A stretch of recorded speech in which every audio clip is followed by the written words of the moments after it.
Presidenta, buenos días. Salvador Corona del Universal. Ayer Salinas Pliego mencionaba que es dueño de estos dos casinos que se muestran en la lista de los 13 casinos que fueron supervisados.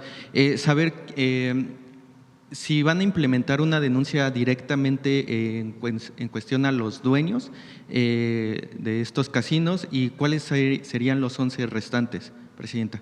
Sí, no se pueden mencionar por parte de la autoridad los nombres de los casinos, de las empresas o de las plataformas, porque es parte de la investigación que se está siguiendo. Entonces, de parte de la autoridad no puede señalarse directamente esta investigación con nombres de las empresas, se está desarrollando la investigación.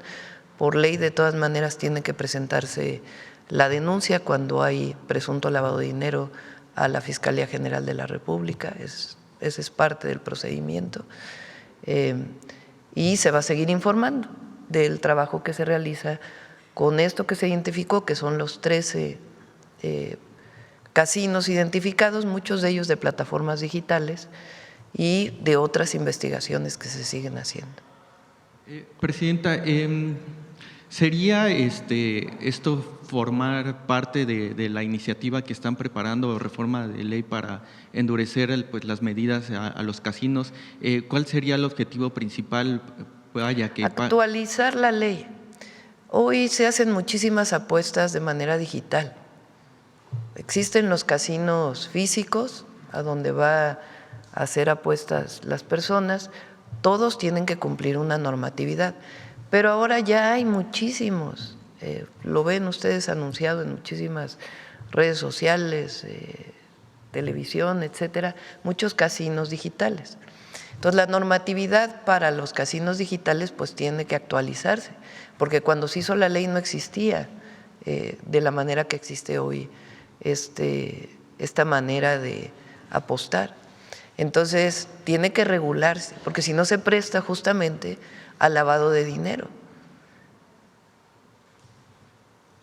Presidenta, o al secretario, si nos podría comentar si ustedes están viendo un riesgo de que de este modus operandi pues esté involucrado el crimen organizado de alguna manera para pues sí, lavar el dinero, o qué organizaciones están involucradas en este tema. Vaya. Gracias. Primero, lo que la UIF hace es detectar riesgos y operaciones inusuales. Por eso es la denuncia de FGR. Ya después viene una investigación complementaria, que es la investigación, digamos, la más relevante. Aquí hay dos cosas. Una, que se hagan operaciones con recursos de procedencia ilícita, y otra, que bajo un esquema se haga un lavado de dinero. No necesariamente tiene que estar relacionado con un cártel, por supuesto. O sea, el delito en sí de lavado de dinero pues es lo que se está investigando. Okay. Secretario, y aprovechando que está en el micrófono, hoy en el Universal publicamos una nota sobre que la Marina y fuerzas de seguridad han implementado un operativo Sable para contrarrestar el crimen organizado llamado Los Cromo, específicamente en el tren, en el corredor interoceánico. Presuntamente se quiere apoderar este grupo criminal de este corredor económico y sobre todo del tren. Saber si ustedes tienen reportes, cuáles serían las acciones que están realizando pues para contrarrestar que los grupos criminales estén apoderando de este. Esa operación es el nombre de una operación que así se lo nombró Semara, un plan operativo que tienen, donde por supuesto participan todas las instituciones del Gabinete de Seguridad, que consiste principalmente en un despliegue territorial, donde tropas de la Secretaría de Marina se despliegan donde haya mayor incidencia, es para prevenir. Y hay otra parte que es con la Unidad de Inteligencia Naval y con todo el Gabinete de Seguridad, que es ya para objetivos específicos, para lograr su detención. ¿Es también un riesgo en esta zona del corredor interoceánico? No, más que un riesgo es prevención en lugares donde tenemos denuncias, donde ha habido o indicios también de inteligencia para prevenir cualquier tipo de delito. Ok, Presidenta, dos preguntas nada más. El tema de las vallas aquí en el Zócalo capitalino, ¿cuál es el riesgo que ustedes están viendo, dado las manifestaciones que se prevén a finalizar la semana, que podría ser la CENTE, y también pues esta marcha de la generación Z. ¿Ustedes están viendo un riesgo en estas dos manifestaciones o la última principalmente que se prevé para el 15 de noviembre? El jueves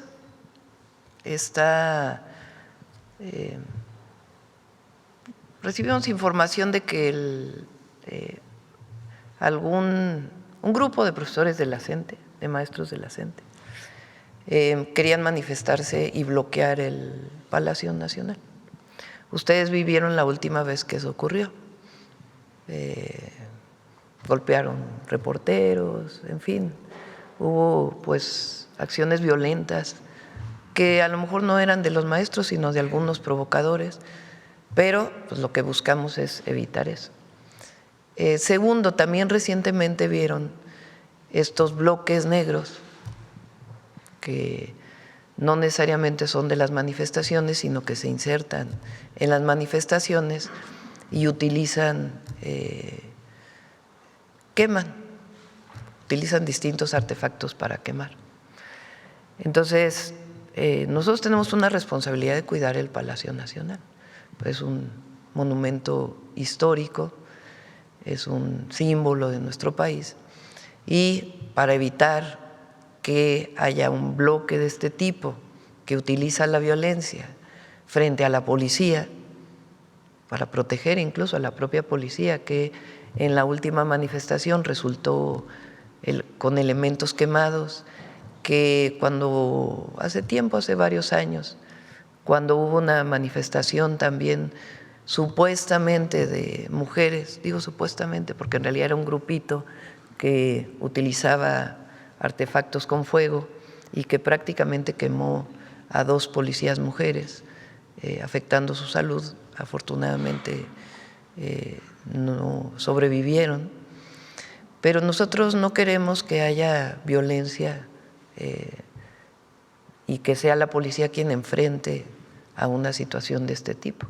Entonces, para ello se ponen las vallas, para prevenir que haya el uso de estos artefactos a un espacio público o a un espacio patrimonial.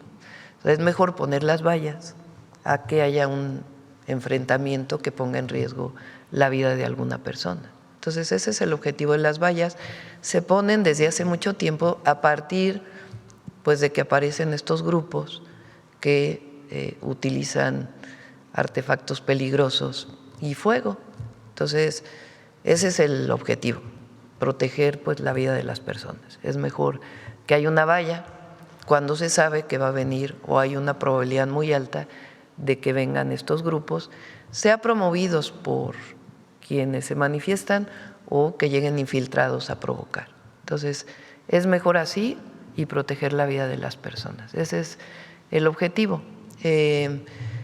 También hay que decir que casualmente, porque ayer lo dijo la secretaria de Gobernación, con la sección 22 y con otras secciones que tiene la Coordinadora Nacional de Trabajadores de la Educación, se tiene diálogo. Han ido varias veces, incluso a Oaxaca, la propia secretaria de Gobernación, el secretario de Educación.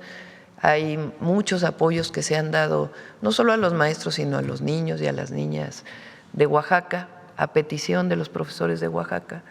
Entonces, no vemos qué necesidad hay de venir a Palacio Nacional. No tiene que ver con que no hay diálogo, están abiertas las puertas, se va a Oaxaca incluso a trabajar con ellos. Entonces, no vemos por qué ahora resulta que 2 días antes que se está llamando una manifestación, casualmente se van a manifestar. Parece como que son muy radicales, pero en realidad se juntan con la derecha, porque hay que decir también que la marcha, pues ya vamos, no sé si hoy o mañana, vamos a hacer un análisis de cómo es que se ha ido convocando esta manifestación. Primero, nosotros creemos en la libertad de manifestación, en la libertad de reunión, en la libertad de expresión. Y quien se quiera manifestar tiene todo el derecho de hacerlo libremente. El asunto aquí, pues es que hay unos cuantos mayores de edad que que no necesariamente son de esta generación, que están convocando a la manifestación y que realmente o utilizaron la convocatoria o la promovieron desde el principio. Entonces, repito, los jóvenes tienen derecho a manifestarse en nuestro país y además siempre hemos creído en los jóvenes de México, pero aquí ya se convirtió pues en una manifestación de la oposición, ¿no? Ya la asumieron ellos. Entonces, también hay que decirlo en términos de la manifestación, también tienen derecho todos a manifestarse, no es… nadie está en contra de las manifestaciones, somos un país libre, hay libertad de expresión, de reunión, de movilización, pero sí es importante que se conozca quiénes están convocando a esta movilización y las vallas, repito, pues son para proteger la vida de las personas. Presidenta, digamos que el riesgo que ustedes están viendo es con la gente, no con la manifestación del sábado. Con cualquier provocación que pueda haber relacionada, ya sea con este llamado que está haciendo algunos, porque no es la gente, algunos profesores de la coordinadora, que ustedes vieron lo que pasó en la última vez. Aquí se mencionó la agresión que vivieron muchos de ustedes y nosotros pues queremos proteger en este caso. Entonces, cualquier infiltración que pueda haber de estos grupos que usan acciones violentas, que queman lugares, pues es mejor no poner a la policía a enfrentar de manera directa, contener de manera directa, porque se pone en riesgo la vida de los que están haciendo esto y la vida de los policías. Entonces hay una responsabilidad en cuidar siempre, no solo la protección del Palacio Nacional y otros monumentos históricos, sino sobre todo la vida de las personas. Presidenta, finalmente, en el tema de la revocación de mandato, usted en su discurso del 1 de octubre, no recuerdo si en el Zócalo o en la Cámara de Diputados, ya mencionaba que en el 2027 pues, sería usted quien se sometería a la revocación de mandato. Presidenta, ¿no pone a desventaja en cuestión de… pues a los diversos candidatos que podría haber en las boletas, de la oposición? Por eso es su inconformidad de que usted aparezca en la boleta para poder ser revocada o no. Entonces, ¿no pone en desventaja a esos candidatos que estarían dispuestos a concursar a un cargo? Pues el tema es que usted es la cabeza del Poder Ejecutivo y estaría en otros candidatos de Morena, pues en la boleta, ¿no? ¿Pero por qué desventaja? Pues el tema es que ellos están criticando, la oposición, por eso es la inconformidad de que usted aparezca en la boleta. Pues ellos tendrían que explicar por qué estarían en desventaja, ¿no? Porque nosotros no vemos… La revocación de mandato, lo vuelvo a platicar, es un logro del pueblo de México y fue propuesta por el presidente López Obrador. Ayer lo comenté, cuando gobernó la Ciudad de México se hicieron encuestas o llamadas a través de teléfono, esquemas de revocación de mandato en donde se llamaba por teléfono, no fue voto directo en urnas, y la población tenía el derecho de llamar por teléfono para ver si estaba de acuerdo con el entonces jefe de gobierno o no, si quería que continuara o no. Entonces, la revocación de mandato fue una propuesta de nuestro movimiento. ¿Por qué? Pues porque hay veces que duran 6 años presidentes y la gente ya no tiene el apoyo popular. Entonces, ¿para qué seguir con una situación así si ya no hay apoyo? Entonces, la revocación de mandato es un logro del pueblo de México para garantizar pues la decisión del pueblo frente a sus gobernantes. Eso ya está en la Constitución, ya es parte de la Constitución. Recientemente se ha puesto como si no existiera la revocación de mandato, como si fuera algo nuevo. No, existe en la Constitución y fue en el periodo del presidente López Obrador que se propuso en la Constitución. Él planteó en su momento que la revocación de mandato se hiciera en el 21, pero no estuvo de acuerdo la oposición, no había mayoría calificada del movimiento y entonces puso al siguiente año. Así fue.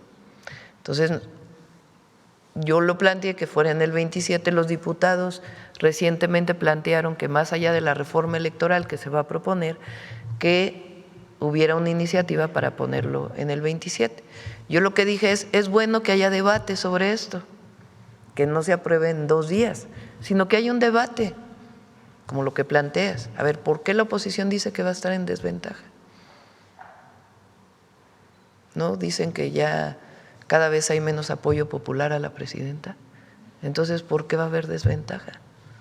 Pues es que en el fondo saben que nuestro movimiento tiene un enorme apoyo popular. Entonces, tiene que ver con una decisión también de que el mismo recurso que se va a usar para la elección intermedia, pues se use para la revocación de mandato y no el siguiente año tengan que volverse a poner casillas, urnas. Recuerden que la revocación de mandato puso una tercera parte de las casillas para no utilizar tantos recursos en el 2022, cuando se hizo la revocación del presidente López Obrador. Entonces ahora se está planteando que antes, o sea, que lo primero que se apruebe es cambiar la revocación al 21. ¿Qué dije yo? Pues no lo aprobemos de inmediato, que se abra la discusión, que se discuta, que la gente sepa por qué se planteó la revocación de mandato y por qué se está planteando para el 21, que se conozca y que no sea una aprobación rápida, sino que permita una discusión amplia de por qué es importante la revocación de mandato. Nunca antes había habido revocación de mandato. La primera vez fue con el presidente López Obrador. Entonces, ese es el planteamiento. Ok, gracias, presidenta. Sí. Nada más un tema, nos debe el tema de las farmacéuticas, las empresas, para ver si próximamente nos podría… Sí, ya lo tiene Raquel. Ya no van a poder participar una serie de empresas en la próxima licitación. Se están haciendo todos los procedimientos administrativos y le decimos a Raquel, a ver, si no es esta semana, la próxima semana, porque ya estábamos esperando a que se hicieran los procedimientos administrativos para que se dé la información una vez que ya han sido sancionadas estas empresas. Sí. Buen día, presidenta. Manuel Pedrero, de los Reporteros MX. Preguntarle si usted o el Gabinete de Seguridad tiene información en la línea del tiempo de cuándo empezaron a operar este esquema de lavado de dinero. ¿Cuándo empezaron? Tienen años. ¿Desde hace cuánto habría que especificar y lo va a arrojar las investigaciones? Estas investigaciones de nosotros empezaron hace meses, hace algunos meses. ¿Desde cuándo llevaban operando? Nos lo va a dar el propio análisis que más adelante concluyan las investigaciones. Muy bien. Para que los casinos estén operando necesitan licencias, permisos de la Secretaría de Gobernación. Ya nos informó que no pueden dar los nombres para no entorpecer la investigación. Sin embargo, en el pasado muchos secretarios de Gobernación se beneficiaron justamente por estar otorgando licencias y permisos. De hecho, con el presidente López Obrador en algún momento se hizo una conferencia especial para hablar de este tema, en el caso particular de Santiago Krill. Preguntarle si de estos 13 ya tienen conocimiento qué secretarios de Gobernación fueron los que fueron dando los permisos y si tienen algún vínculo con ellos. Al momento todavía no, lo vamos a informar en cuanto lo tengamos a la brevedad del análisis de cada uno y cuándo fueron otorgados los permisos. Y también no necesariamente desde que se otorgó el permiso estaban operando mal. También hay que ver desde cuándo iniciaron, que fue su pregunta inicial, desde cuándo estaban o tenían irregularidades. Muy bien. En otra pregunta… Pero es una buena pregunta.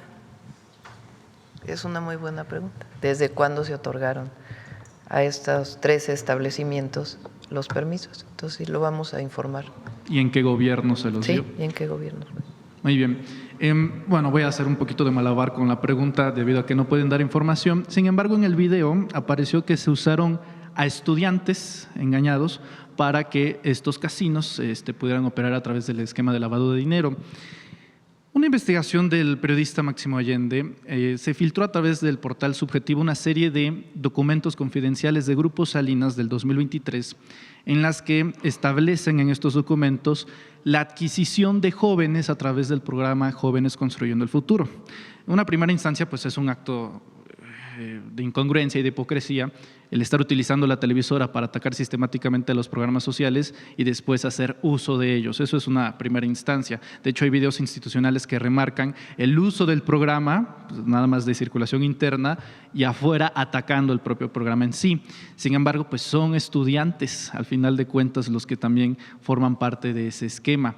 Preguntarle si tiene conocimiento, Presidenta, de que en concreto alguno de estos grupos, con ese fin de usar a jóvenes, se haya beneficiado del esquema. ¿Del programa, dices? Sí. Son temas separados, no tiene que ver con Jóvenes Construyendo el Futuro. El esquema que da la Procuradora Fiscal es un esquema de cómo operaban estos casinos en particular, o algunos de estos casinos, uno de los esquemas. Entonces, ¿qué es lo que sucede? Una persona que gana o que tiene una beca o que tiene un ingreso de 8,000 pesos mensuales, de pronto en su cuenta aparecen 50 millones de pesos. ¿Cómo aparecen esos 50 millones de pesos? Resulta que los ganó del casino. Entonces, ¿cómo? ¿Y cuánto apostó? O al revés, apuesta de pronto 50 millones de pesos en el casino. Y entonces, ¿de dónde salieron los 50 millones de pesos si gana 8,000 pesos mensuales o 9,000 pesos mensuales?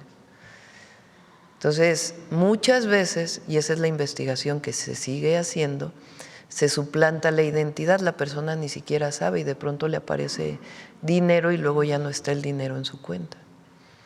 O sencillamente apuesta 500 pesos de una tarjeta que le dieron y le dicen cuando apuesta, ganaste 1,000 pesos, cuando en realidad el casino reporta que ganó 50 millones de pesos.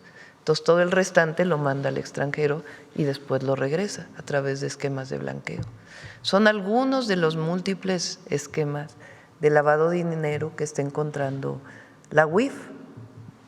Y a la hora de encontrar que hay recursos que van al extranjero, pues se da aviso también a las unidades de inteligencia financiera de esos países para hacer la investigación conjunta.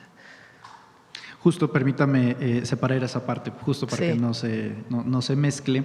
En el pasado reciente, usted informó que aquí ya no se le daba ni un solo centavo a Televisión Azteca a través de publicidad oficial, ya que la tesis era de que cómo se le iba a dar dineros o contratos a través del Estado cuando esa empresa o grupo le debe dinero al Estado mexicano. ¿No aplicaría la misma lógica con el tema de los programas sociales, Presidenta? No tengo conocimiento, hay que preguntarle al secretario del Trabajo si ellos son beneficiarios de Jóvenes Construyendo el Futuro. Todavía. Documentos oficiales muestran que sí desde 2023. Bueno, pues habría que revisarlo. De todas maneras, porque es importante decirlo, ¿no? Esta es una investigación en particular, todas las investigaciones, tanto las que hace el SAT, el Sistema de Administración Tributaria, como estas investigaciones que está haciendo la UIF, tienen sustento legal. No hay nada que tenga que ver con un asunto político. Todo tiene sustento legal. Incluso en el caso de la deuda tributaria, pues como lo hemos explicado, son temas que vienen ni siquiera del presidente López Obrador, sino desde antes, algunos desde 2008. Entonces, todo tiene sustento jurídico, tiene sustento legal. También esto que se realizó para 3 establecimientos tienen todo un sustento jurídico legal y las pruebas de lavado de dinero. Entonces, esto es muy importante. Ya la parte de Jóvenes Construyendo el Futuro, pues tendría que revisarse. De hecho, empata en lo reciente publicado con Azteca por una sencilla razón. Denuncian una campaña de asedio y acoso con visitas del personal justamente de la Secretaría del Trabajo. Bueno, muchas veces lo que ocurre es que en el programa de Jóvenes Construyendo el Futuro el personal va a las oficinas para comprobar que en efecto se esté llevando a cabo correctamente el programa y no se esté haciendo un mal uso de ellos, ¿no? Entonces, Así es una nota que salió recientemente. La Secretaría del Trabajo hace inspecciones rutinarias. En esas inspecciones rutinarias se hace a cualquier empresa, entre otras razones, siempre para garantizar derechos laborales, seguridad en el trabajo, en fin. Y hay visitas que tienen que ver también con la revisión de la ley del outsourcing, de que no se esté contratando a las personas ilegalmente a través de otras empresas cuando eso ya no es válido por ley. Entonces, pero son inspecciones rutinarias que hacen a cualquier empresa, porque salió también que si a este grupo empresarial, a Reforma también lo dijeron que si habían ido por una nota que habían sacado, no tiene nada que ver con eso. Son inspecciones rutinarias que hace la Secretaría del Trabajo. Muy bien. Cambiando de tema, Presidenta, en un reciente informe de la OCDE se informó que en México el 53%, más del 53% de los mexicanos tiene una alta moderación o una alta confianza en el gobierno mexicano, en el gobierno federal, superando la media de los países registrados en la OCDE. ¿A qué lo considera usted? A ver, creo que por ahí la teníamos, ¿no? Es una encuesta que hace la Organización para la Cooperación y el Desarrollo Económico, en particular para países de América Latina. Y la pregunta es, ¿qué tanta confianza tienen las instituciones públicas, el pueblo? Aquí no hay la parte que tiene que ver con… bueno, sí, le pusieron el neutral, ¿verdad? Entonces, el rojo tiene confianza alta o moderadamente alta, el color rojo. El color guinda o café oscuro es neutral, ni tengo ni no tengo confianza, sino estoy bien con las instituciones. Y el café claro es baja o sin confianza y el gris es no sabe. Bueno, fíjense nada más, México aparece en el lugar más alto de América Latina. Es una encuesta reciente. Quiere decir que de todos los países de América Latina, al preguntarle a la gente qué tanta confianza tienes en tus instituciones, las y los mexicanos contestaron la más alta confianza con respecto a los otros países. Incluso tomando el neutral es todavía mucho mayor. ¿Qué quiere decir? Que la gente confía en las instituciones que lleva el gobierno de la República, además de las instituciones de las Fuerzas Armadas, la Marina, la Defensa, la Guardia Nacional. Entonces, ahora sí que para los detractores, ahí nomás.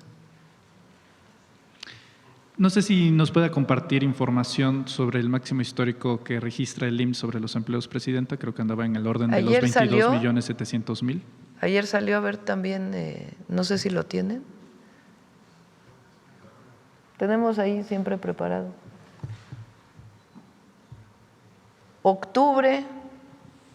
Entre octubre del 2024 y octubre del 2025 se crearon 170.231. El de octubre ese es muy importante porque salieron las cifras económicas hasta septiembre y recuerdan que yo les dije, va muy bien el empleo en octubre, eso quiere decir que fue un periodo en particular, no necesariamente para el último trimestre, y la cifra de empleo es de en un mes se crearon 217.491 empleos. Y estamos en el octubre mayor, que es 22.789.173. Cifra máxima de toda la historia en cualquier mes. Fíjense, hemos vivido un año complejo por los aranceles, por la situación internacional, y aún así El peso hoy está en 18, abajo de 18.40, 18.29 me dice aquí el secretario de Hacienda. 18 pesos con 29 centavos está el peso. Y hay creación de empleos. Quiere decir que vamos bien. ¿A qué lo atribuye, presidenta? La economía mexicana tiene mucha fortaleza y tiene que ver con el modelo económico. Eso es muy importante. Con un modelo económico que cambió la ecuación de todo el periodo neoliberal, que tiene la máxima de por el bien de todos, primero los pobres. Entonces, los programas de bienestar, el aumento al salario y la facilidad para la inversión, porque por más que quieran decir que sí hay incertidumbre, pero provocada por una situación internacional relacionada con los aranceles que puso Estados Unidos internacionalmente, no es un asunto de México en particular.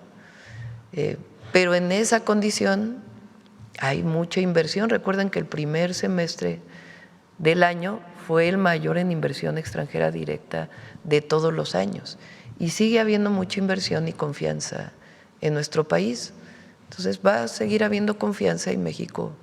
Hay inversión pública, hay inversión privada, hay inversión social, hay programas de bienestar, hay cada vez mejores condiciones laborales para las y los trabajadores en México y todo eso pues genera una condición muy buena para la economía y hay que seguir trabajando porque aquí nunca nos cruzamos de brazos nosotros, trabajamos mañana, tarde y noche por el pueblo de México. Una última pregunta, presidenta. El día de ayer en Guerrero se desató una fuerte polémica debido a un evento institucional en el que se hacía mención a la memoria de Rubén Figueroa, asesino de Lucio Cabañas.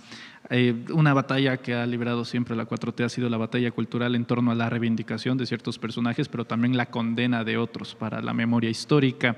El asunto es que se hace desde la institucionalidad, como si el gobierno federal festejase a Gustavo Díaz Ordaz, bueno, en el mismo orden de ideas en el estado de Guerrero pasa una situación similar. ¿Sí tiene alguna reflexión al respecto, presidenta? Pregunté por qué había sido y dicen que está en los días cívicos de Guerrero. Y pues sí, se conmemora a los héroes, a las heroínas, ¿no? Entonces creo que sí tiene que revisar Guerrero si está en los días cívicos a esta persona, porque fue una persona que se caracterizó por la represión al pueblo de Guerrero, entre otras cosas. Entonces sí es importante que el Congreso de Guerrero revise sus días cívicos. Gracias, presidente.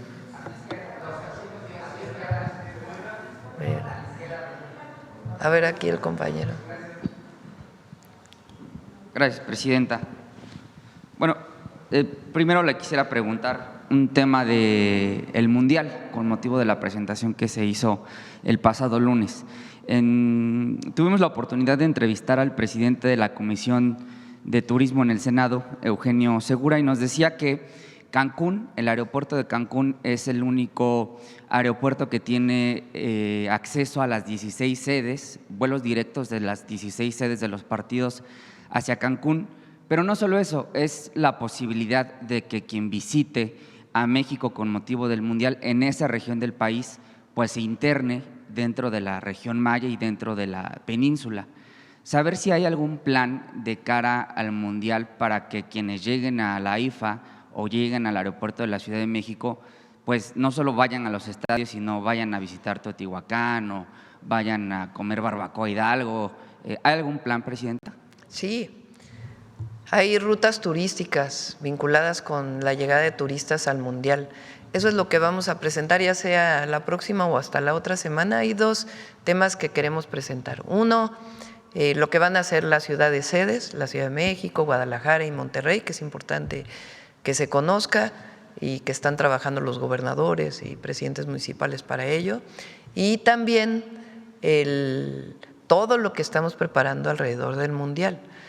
que tiene que ver con mundialitos, actividades sociales, rutas turísticas, Conoce México. Son 10 acciones que estamos desarrollando para que niñas y niños pues vivan el Mundial, pero no solo en esa fecha, sino que se quede esta expectativa que se genera con un evento tan importante como el Mundial en México, para que los niños y las niñas sigan jugando fútbol. Entonces tiene que ver con ello y también con el turismo. Como tú dices, va a haber también en las 3 sedes algo especial, está también los espacios en donde se va a poder ver todos los partidos, que es algo en coordinación con la FIFA.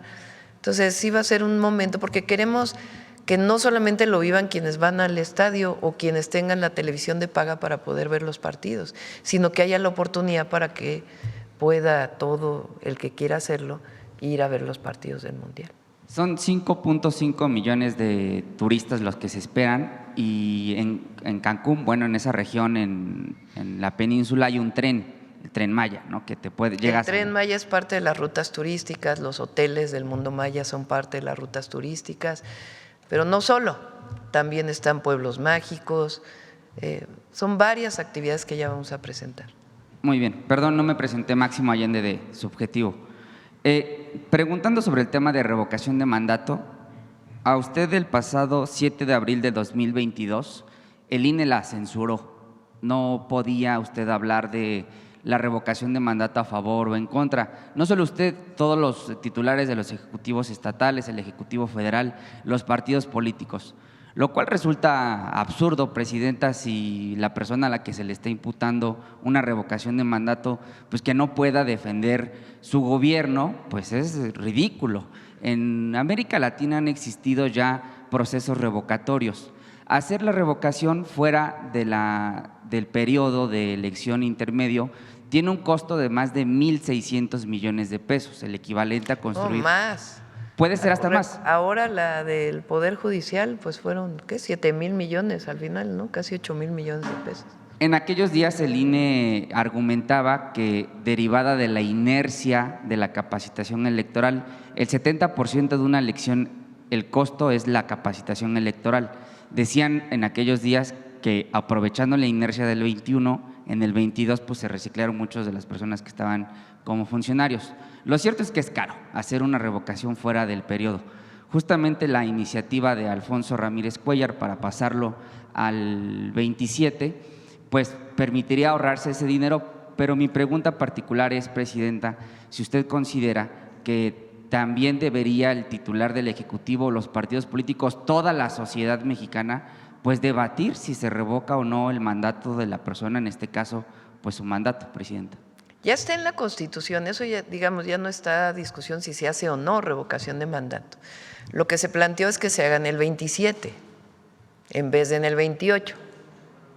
¿Por qué? Pues por lo que tú dices, que se aproveche toda la organización de la elección para también, sería elección al Poder Judicial, elecciones de presidentes municipales, diputados, gobernadores en algunos de los estados y la revocación de mandato. Entonces se aprovecha y se hace todo en el 2027.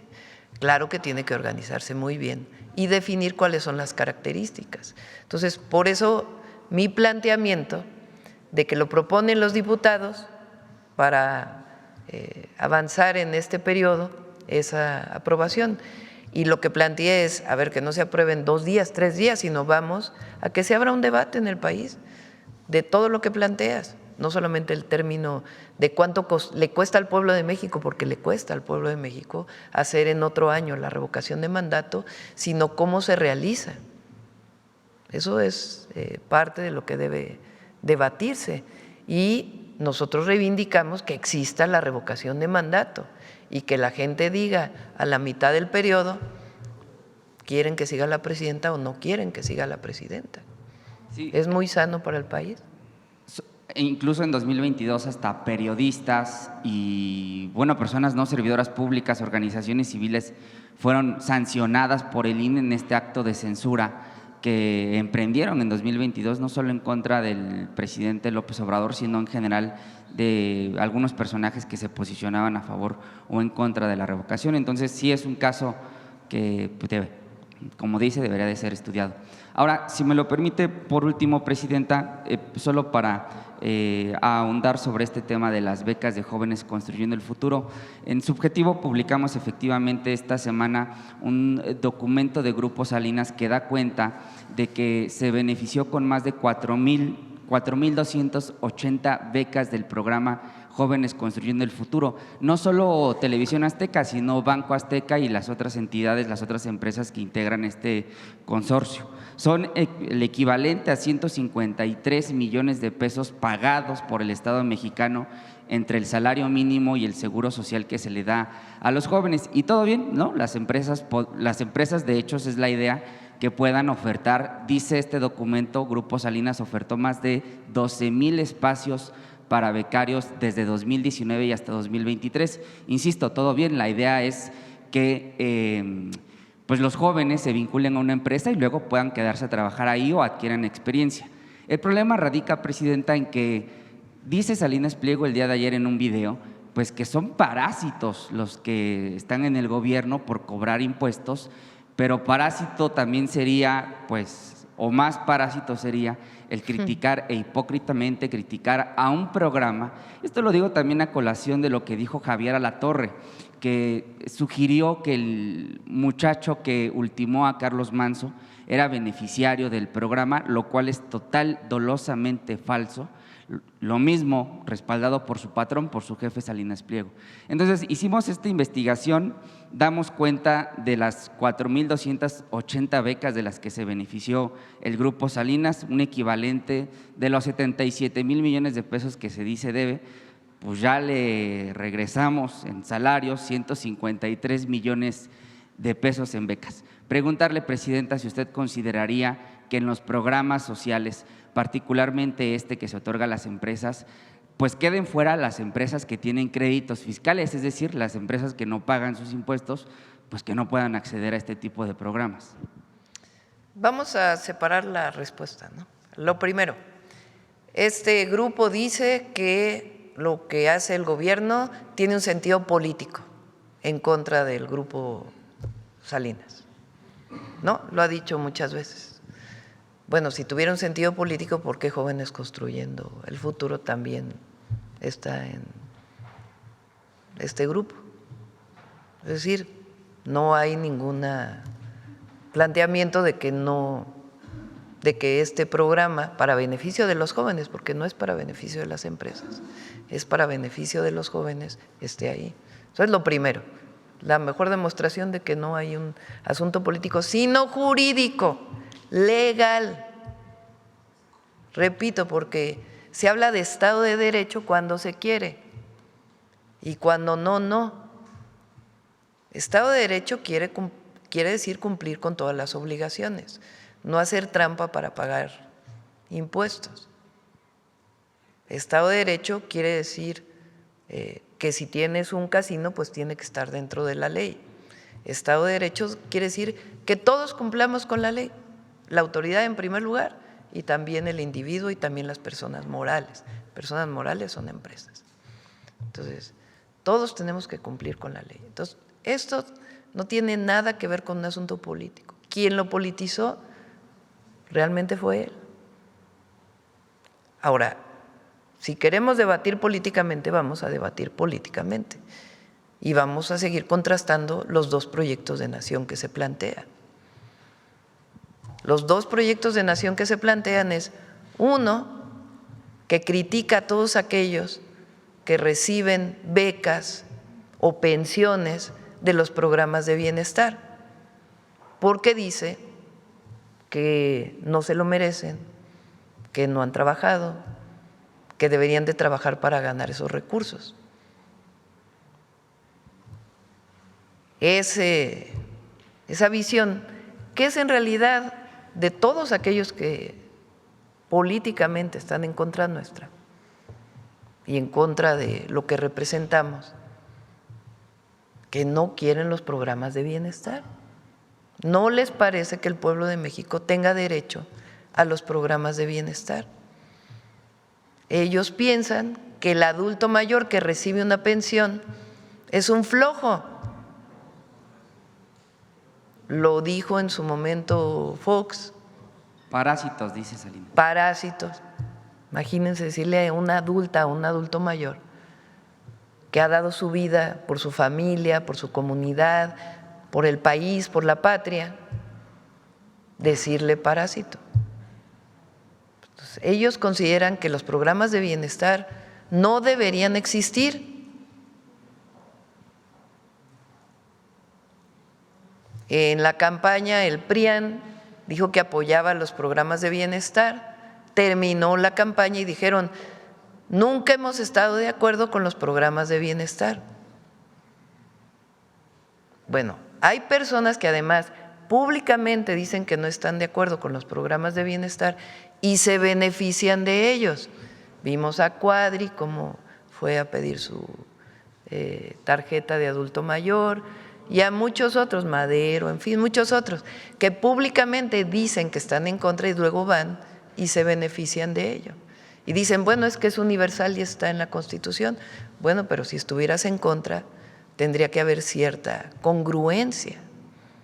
En este sentido también, si consideras que Jóvenes Construyendo el Futuro es un programa que no beneficia a los jóvenes porque te haces parte de ese programa, en efecto, pues hay una contradicción.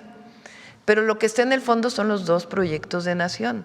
Como lo decía ayer, así como hay dos proyectos de nación, uno en el tema de la seguridad, que llama a la guerra, que llama a romper con todas las leyes, que pone a delincuentes al frente de secretarios de la Secretaría de Seguridad, como fue García Luna y Calderón, que llevaron, como lo mostramos ayer, vuelve a poner la gráfica de homicidios, Belmont, vuelve a poner la gráfica de homicidios que pusimos ayer.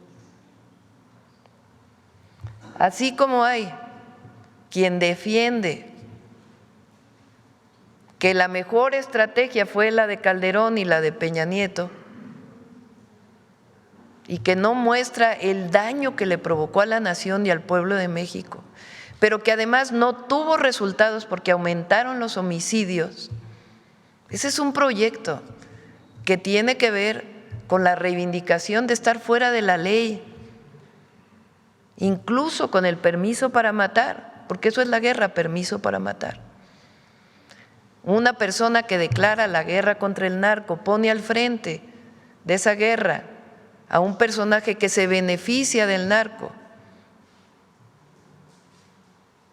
que habla de daños colaterales, que es población civil, niños, niñas, como necesarios en un proceso. Y que además el resultado que da a las sociedades más homicidios, 145% más homicidios que cuando entra. Y luego Peña, que sigue prácticamente la misma estrategia, nada más que ya sin García Luna, pero con la idea de que no importa, fuera de la ley se puede ultimar a una persona así, sin un juicio, con enfrentamientos, que provocó un incremento adicional en los homicidios. Ese es un proyecto de nación, es un proyecto de nación que benefició a muchos con corrupción, un proyecto de nación de privilegios, un proyecto de nación que generó desigualdad, pobreza, que nunca utilizó los recursos públicos para beneficio del pueblo de México ni para obras estratégicas, que benefició a unos cuantos. El resultado en homicidio, incremento. El pueblo de México decide en 2018 cambiar. Elige al presidente López Obrador y cambia el modelo de desarrollo, el modelo de atención a las causas, el apoyo a la gente. Se crean los programas de bienestar, aumenta el salario, disminuye la pobreza en 13.5 millones de personas, pero además comienzan a disminuir los homicidios. Cuando entramos nosotros decimos, vamos a continuar con la cuarta transformación, porque ha dado resultados, porque disminuyó la pobreza, la desigualdad, porque aumentó la inversión extranjera directa, porque el peso está bien, porque hay una economía sólida, que hay que seguir trabajando porque todavía necesitamos trabajar todos los días para un mejor país, eso es lo que estamos haciendo. Y en seguridad, ¿qué hicimos? Fortalecimos la inteligencia y la investigación y las detenciones. Y fortalecimos también la atención a las causas. Y el resultado es una disminución mayor de los homicidios. Bueno, de la misma manera, ¿por qué el peso está en 18.30? ¿Por qué se crean empleos? Aún con la situación internacional que vive el mundo. Pues porque hay confianza en el gobierno de todos los sectores. Claro, hay detractores. Qué bueno, para eso es la democracia. Pero lo que estamos debatiendo son dos proyectos de nación. Uno, regresar al pasado de corrupción, de privilegios, o más inclusive, para mayores beneficios, para unos cuantos, para una absoluta minoría, o seguir trabajando por el bien de los pobres, de los que menos tienen, y demostrando que si apoyamos al que se quedó atrás, si le damos la mano al que se quedó atrás, entonces las cosas van a ir mejor para todos y para todas, incluso en seguridad. Esa es la diferencia. Dos proyectos de nación. Ahora, hay mucha hipocresía. O también, a mí, yo no sé ustedes si leyeron el artículo de Diego Fernández de Ceballos, pero es tremendo. Bueno, nada más, ¿cómo se llama? El artículo de Fernández de Ceballos. Léanlo para que vean hasta dónde llega esta mentalidad. Entonces, sí son dos proyectos. Y ahora que se está planteando la manifestación del sábado, nada más que haya información, quién convoca, cómo se convoca, quiénes van a asistir, quiénes ya reivindicaron. Fox ya reivindicó que va a venir a la marcha, no es muy de la generación Z, ¿verdad? Los priistas en la Cámara de Diputados ya lo reivindicaron, en fin, montón de personas que no son necesariamente ni chavorrucos llegan, pues. Sí. Asesinato atroz, muerte maravillosa. Así se llama el artículo. Es indignante, indignante. Sí. Por eso hay que estar muy informados, todas y todos, y saber qué es lo que se está debatiendo. Y por supuesto nosotros siempre escuchar a todos los sectores, a los jóvenes, siempre. Por eso vamos a ser más preparatorias, vamos a ser más universidades y siempre vamos a apoyar a los jóvenes. Pero hay que escuchar quién convoca, cómo se convoca, que ya ha habido mucha información en las redes. Y por otro lado, regresando a tu pregunta original, pues que haya consecuencias, ¿no? Si no estás de acuerdo con el programa Jóvenes Construyendo el Futuro, pues no te beneficies de él, ¿verdad? Si no estás de acuerdo con la pensión adulto mayor, pues no te beneficies de ella, ¿no? De pérdida ya nomás. Mi último planteamiento, Presidenta, justamente tiene que ver con esa gráfica, porque ese joven, Ubaldo, quien ultimó a Carlos Manso, creció en el Michoacán de La Tuta, de la hermana de Felipe Calderón, pidiéndole favores para que financiara su campaña. Creció en el periodo de Fausto Vallejo, con los hijos de Fausto Vallejo reuniéndose con los grupos delictivos, con Castillo entregándole armas a las presuntas autodefensas, con un Silvano Aureoles que, bueno, pues está prófugo de la justicia ahora. Ese joven creció en un ambiente, digamos, propiciado por esa guerra contra el narco, y llega a los 17 años al inicio de la transformación. Hoy un joven que llegue a los 17 años tendrá garantizado una beca en la secundaria, una beca en la preparatoria, una beca en la universidad de jóvenes escribiendo el futuro, tendrá una beca para poder trabajar si sale de la universidad o si decide que ya quiere trabajar con un salario digno de 8,500 pesos. Entiendo que habrá un incremento al salario mínimo, tendrá garantizado pues acceso a una vivienda en renta asequible o, pues bueno, si quiere comprar su casa, 600,000 pesos, las casas que está haciendo el Infonavit, ya las fuimos a visitar, la verdad es que están mejor que los departamentos que se ofertan acá en la Roma Condesa. Presidenta, la generación de la transformación ya nace con una serie de derechos, que están en la Constitución.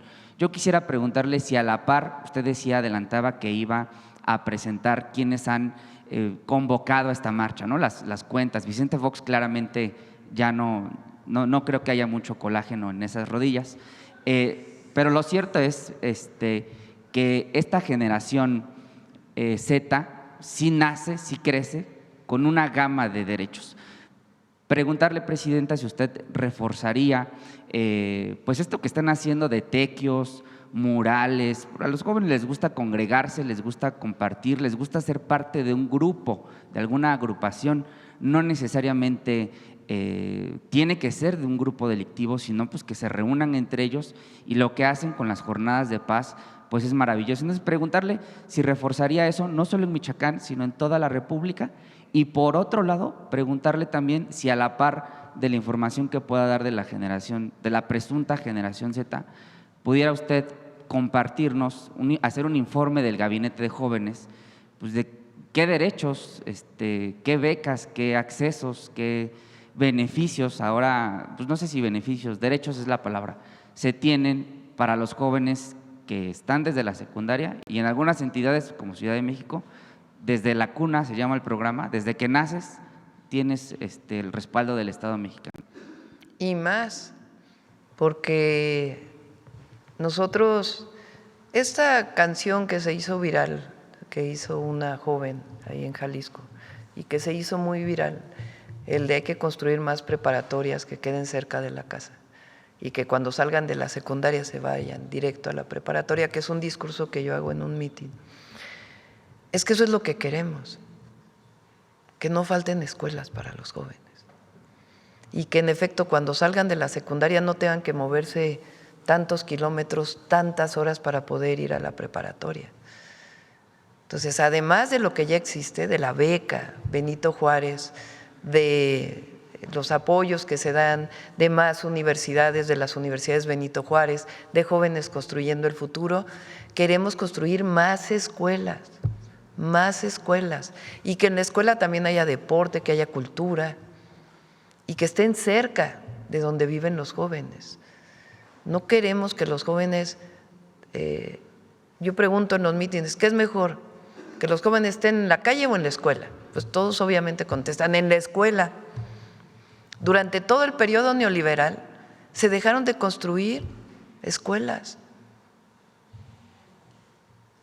Entonces, ahora hay que construir esas escuelas y que los jóvenes se sientan a gusto de ir a la escuela, que no se sientan con la dificultad del aprendizaje, sino todo lo contrario, que las y los maestros abracen a los jóvenes, que en vez de aprender de manera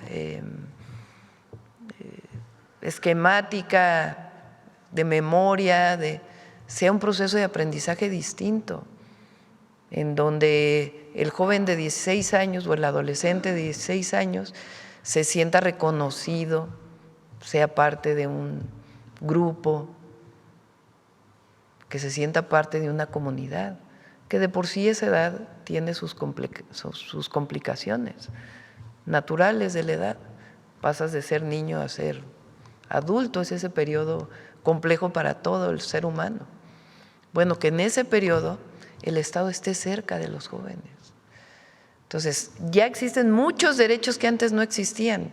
Yo he platicado cómo cuando entré a la preparatoria había movimientos enormes de rechazados, así se les decía, rechazados. Que a un joven se le diga rechazado. Después le dijeron nini, pero rechazado. Soy un joven rechazado. ¿Rechazado de qué? Si todo lo contrario, la sociedad tiene que abrirte los brazos y particularmente el Estado. Entonces, además de todo lo que existe, tenemos que darle más a los jóvenes para evitar que un joven se acerque a un grupo delictivo. que se acerque a las drogas. Viene ahora, sigue la campaña del fentanilo, viene ahora la campaña contra las metanfetaminas, que es una droga que se usa más en México que el fentanilo.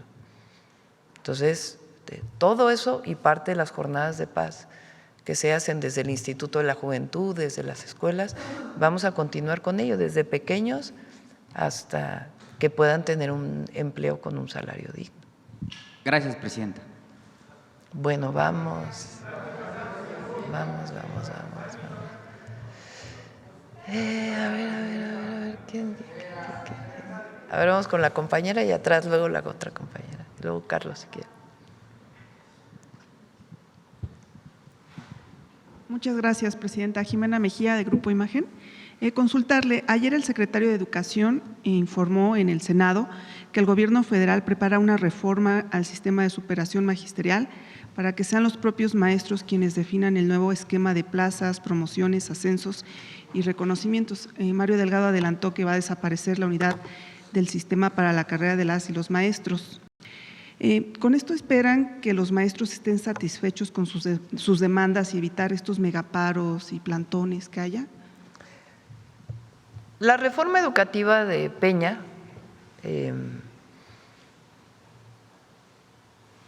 planteaba que modificó por completo la carrera magisterial y era completamente punitiva.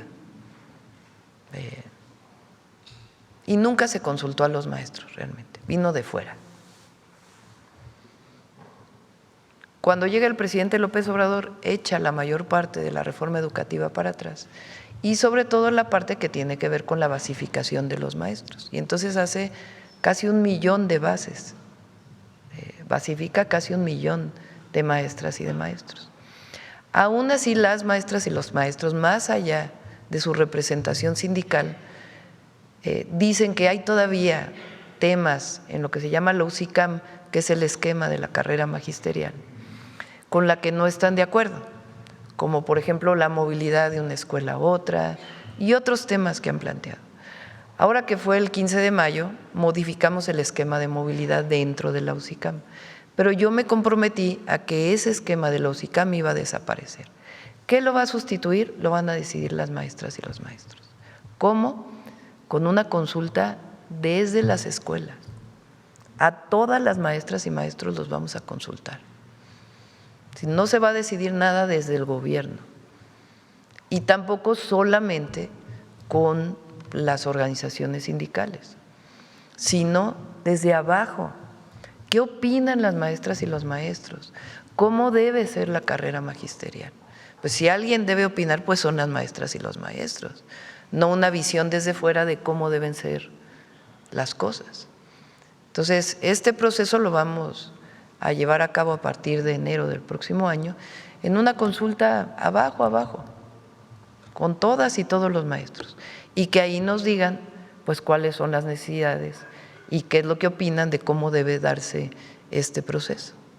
Entonces, ese es lo que vamos a llevar, y Mario habló pues de algunas ideas que se han planteado. Esperaría que esto pues frene un poco la forma tan radical que actúan los maestros en estos plantones, o que pueda abonar a que no haya el megaparo. Pues, a ver, el paro que hubo recientemente fue de un porcentaje de maestros, no es de las y los maestros, es de un porcentaje de maestros, en particular en algunos estados. Depende de ellos. Nosotros siempre vamos a estar abiertos al diálogo y a cumplir con lo que estemos también en condiciones de cumplir, ¿verdad? Porque podrían prometer muchas cosas que no hay las condiciones para cumplirlas. Y siempre vamos a buscar las mejores condiciones laborales y académicas basadas en lo que ellos y ellas nos digan.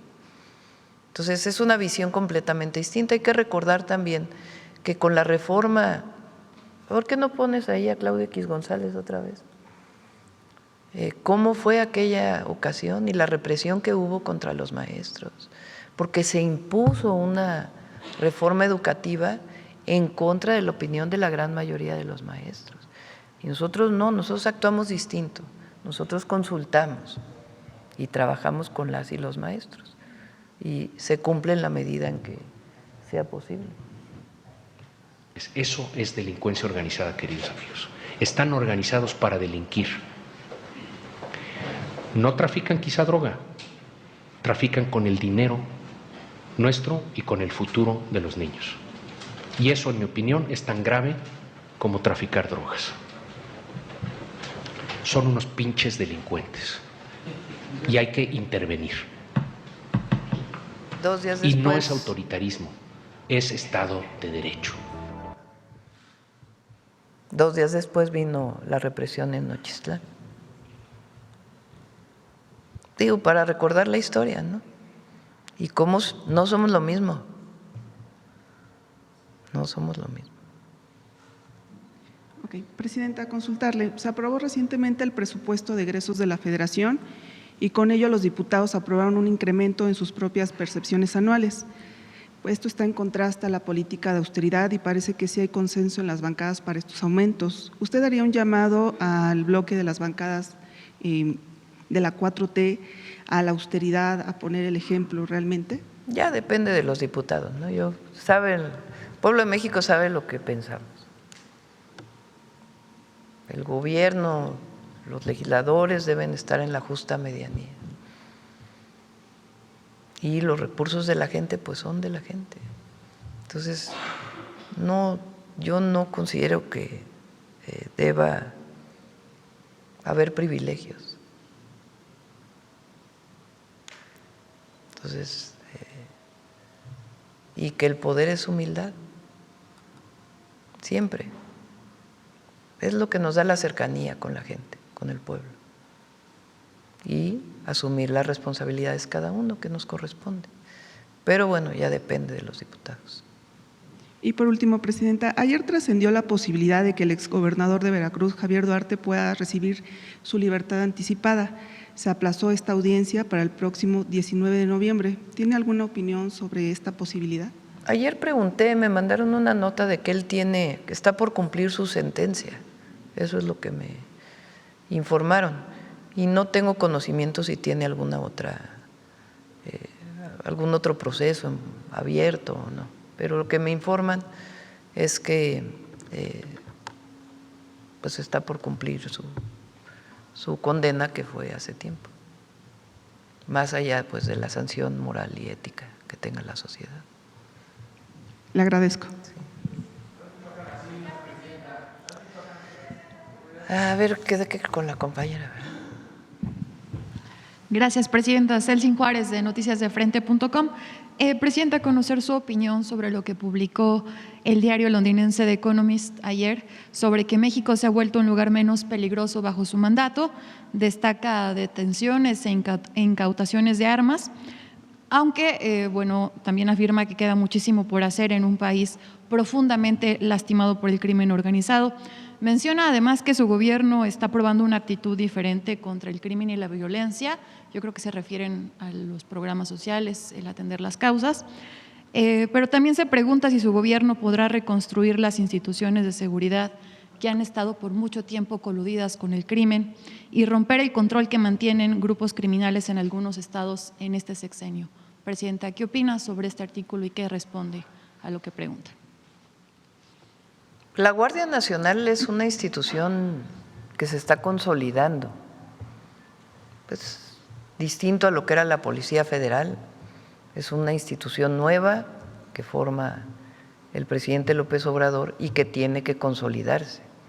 Es una gran institución, tiene mucho reconocimiento del pueblo de México y tiene que irse mejorando siempre, pero es una institución de seguridad pública, la Guardia Nacional.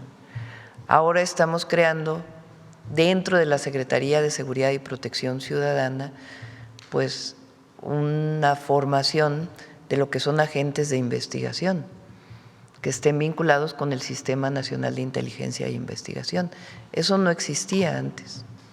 Y la idea es que además ha dado resultados, que la inteligencia y la investigación se fortalezca vinculado con un esquema jurídico que además permita operar a las policías estatales, a la Guardia Nacional y en su momento, si es necesario también, como lo es en algunos estados de la República, a las Fuerzas Armadas, dentro de un marco institucional. Entonces, no solo es el fortalecimiento de la estrategia de atención a las causas y disminución de la impunidad, sino la consolidación de instituciones públicas que garanticen en el largo plazo. Ahora, la mejor garantía pues es que haya personas honestas también al frente, ¿verdad? Y que no haya colusión, y eso depende pues del pueblo de México también. Por eso decimos que son proyectos distintos. Gracias, presidenta.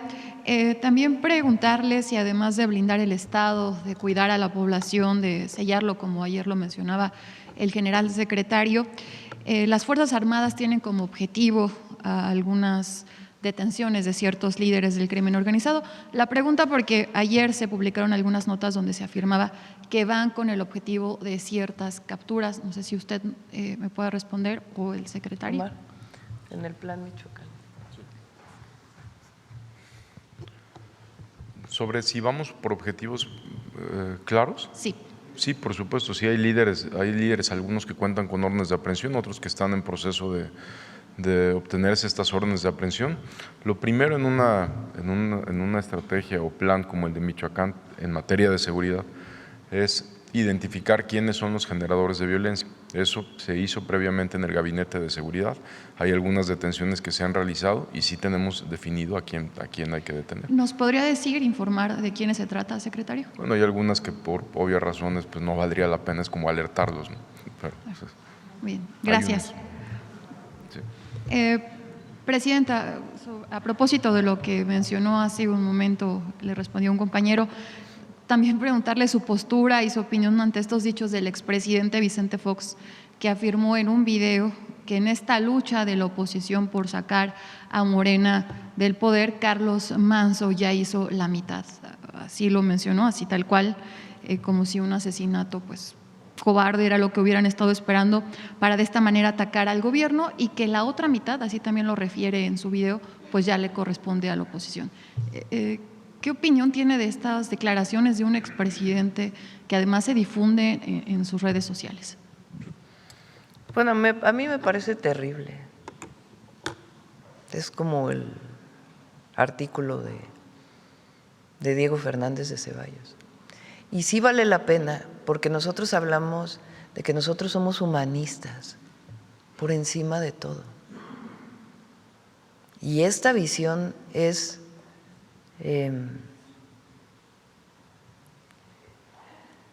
¿cómo es posible? Ni siquiera me vienen las palabras. ¿Cómo es posible que hablen de un homicidio de esa manera? Por eso en algún momento lo dije, a ellos no les importa ni las familias que sufren, ni les importa Michoacán, ni les importa Uruapan, ni les importa el país, ni les importa México, y menos el pueblo. A ellos les importa regresar por sus fueros, regresar al poder para su beneficio.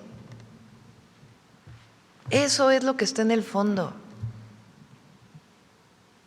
¿Cómo se beneficiaron durante el sexenio de Fox? La familia de su esposa. Ya hay que recordar todo eso. Todas las corruptelas que hubo en ese sexenio. ¿Cómo es posible? No les importa nada más que ellos mismos. Y a unos cuantos que en su momento se vieron beneficiados por el poder público, que también de eso vamos a hablar en su momento, ¿verdad? Porque hay que recordar también cómo se hicieron las fortunas de muchos, porque eso de que nacieron pobres, pues no mucho, ¿verdad? No, crecieron al amparo del poder público, que fue lo que siempre planteamos. Nosotros estamos a favor de que la iniciativa privada invierta. Estamos a favor de que tengan un papel importante en nuestra sociedad. Pero que el gobierno sirva a unos cuantos, eso no, eso ya no. Nosotros fuimos elegidos para servir al pueblo, para beneficio del pueblo. Y claro, gobernamos para todos y para todas, pero por el bien de todos, primero los pobres. Esa es la gran diferencia. Entonces, si leen esos artículos y escuchan de fondo o analizan esas declaraciones, díganme ustedes en esas declaraciones, ¿qué hay de fondo? ¿Amor a México? No. ¿Amor al pueblo? Menos. ¿Amor a las víctimas? Tampoco. Lo que hay es un deseo enorme de regresar a beneficiarse del poder. Eso es lo que hay de fondo, por eso digo, y no se nos olvide, son dos proyectos de nación. Uno, regresar a la corrupción y los privilegios, y otro, seguir avanzando para beneficio del pueblo y de todos, porque la máxima es por el bien de todas y de todos. Gracias, presidenta. También han concluido ya los Juegos Panamericanos en Chile y los deportistas han conseguido una participación histórica al conseguir 100 medallas. Además, la selección mexicana femenil consiguió el tercer lugar en el Mundial Sub-17. ¿De qué manera los logros de estos deportistas, presidenta, que bueno, pues dejan a México en alto, pueden emocionar, motivar a los jugadores de la selección mexicana? Bueno, van a jugar el Mundial el próximo año. ¿Debe ser inspiración también para ellos ahora en el Mundial que se viene? Pues para todas y todos los mexicanos. Yo creo que cuando vemos a una atleta triunfar en mexicano triunfar en una justa como estas, en una olimpiada, un torneo, pues da mucho orgullo, porque representan a México, más allá de representar a su persona, que además con muchos sacrificios, porque llegar a esos niveles de competencia requiere mucho sacrificio personal de la familia y mucho esfuerzo, mucha disciplina, pues son un ejemplo para todas y todos los mexicanos, pero además es un orgullo que generan en todas y todos los mexicanos muy grande. Entonces hay que reconocerles y siempre a todos los que están y a los que no ganan medallas también, porque claro que da orgullo que suene el himno nacional con una medalla de oro, pero quien llegó en cuarto, en quinto lugar, en sexto, en séptimo, es el mismo esfuerzo y todos ponen en alto el nombre de México. Entonces nuestras felicitaciones y sí, pues también la mejor de las suertes a la selección y también siempre pensar en el país, siempre. Presidenta, ya por último, también, bueno, pues aquí se lo compartió una compañera la semana pasada. Hay una petición por parte de alumnos y docentes de la Universidad Pedagógica Nacional y es que desde hace más de un sexenio carecen de una renovación en su rectoría. La actual titular está ausente pues, de la vida académica, se han quejado mucho los alumnos y docentes por eso, no han respondido a su pliego petitorio. Buscan los alumnos y docentes manifestarse aquí a las afueras de Palacio Nacional. No sé si sea posible que puedan hablar con el secretario de Educación, Mario Delgado. Sí, le pedí, de hecho creo que el secretario ha hablado ya con algunos de ellos, pero le pedí a Mario que lo atendiera y sí me dijo que ya lo estaba revisando, atendiendo y sí que hable con las personas que pues se están inconformando. Muchas gracias, presidenta.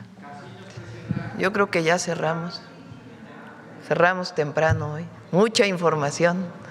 Gracias a todas, a todos. Detector de mentiras, perdón.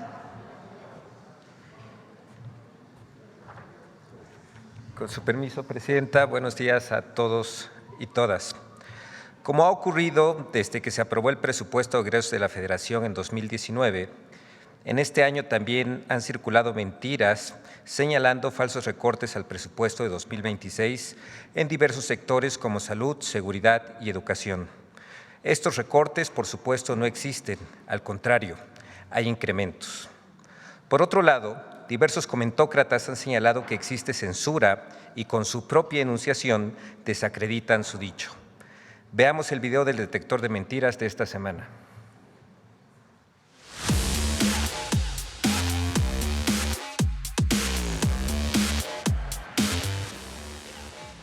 Falsos recortes presupuestales para 2026 en los rubros de educación, salud y seguridad. La ficticia censura a medios de comunicación son algunas de las noticias falsas que el detector de mentiras localizó esta semana. 1. Mentiras sobre el presupuesto de egresos 2026.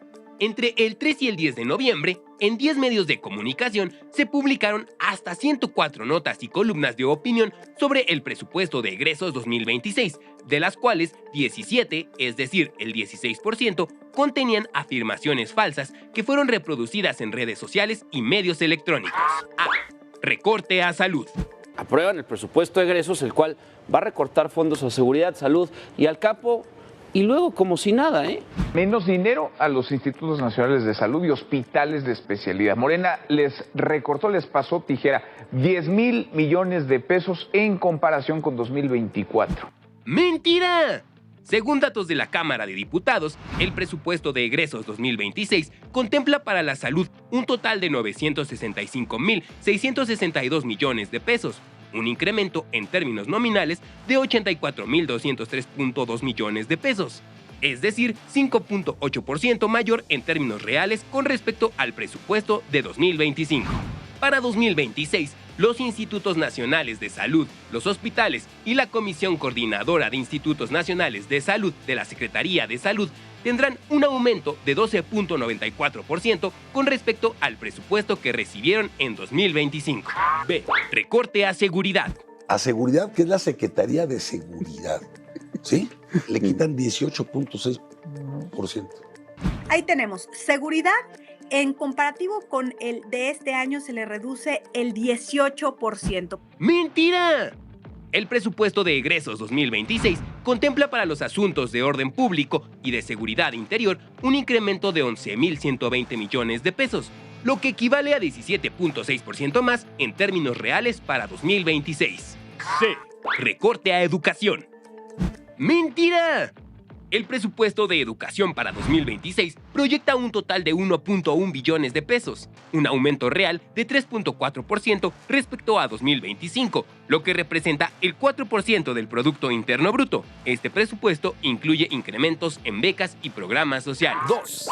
El Gobierno de México censura a medios de comunicación con una inspección de la Secretaría del Trabajo.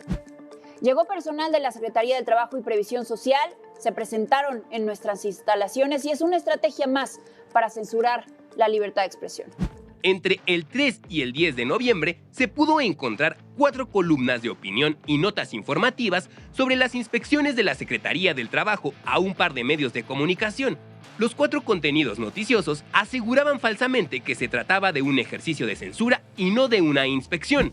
¡Mentira! Las inspecciones de la Secretaría del Trabajo y Previsión Social obedecen a un programa anual y no están motivadas por el contenido de ningún medio de comunicación.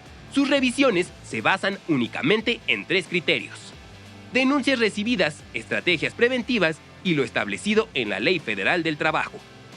Además, la perspectiva de género aplicada en estas inspecciones no es una decisión discrecional, sino un requisito del protocolo oficial de la Secretaría del Trabajo. 3. Mentiras sobre censura a la Iglesia.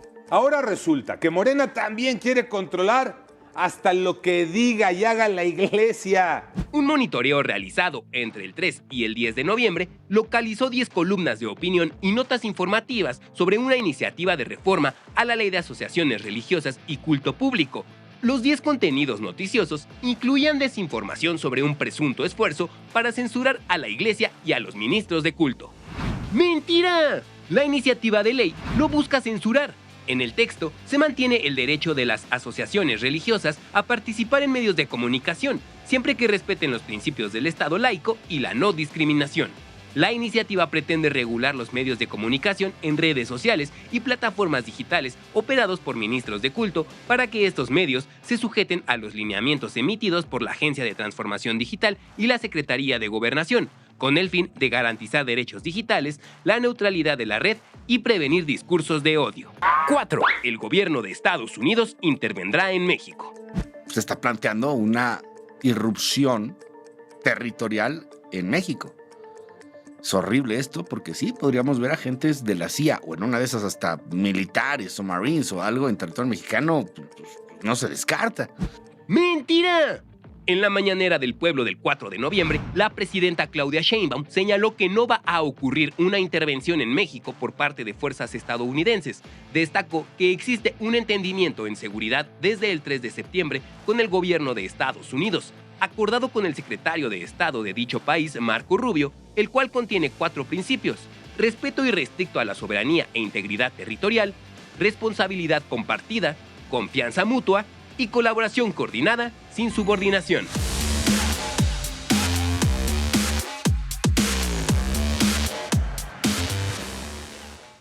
Gracias, presidenta. Sí.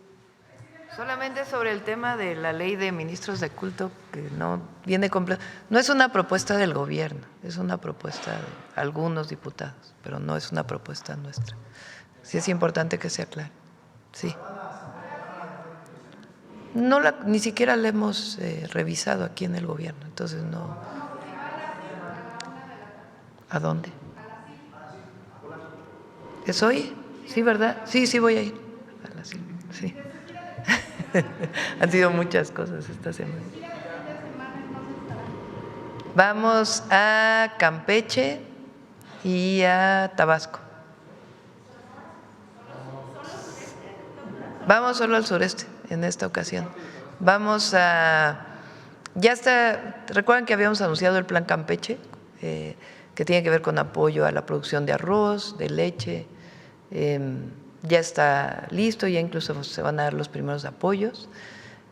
Vamos a Tabasco a trabajar a varias cosas. Está la supervisión de una carretera, está el programa de apoyo a los productores y productoras de cacao.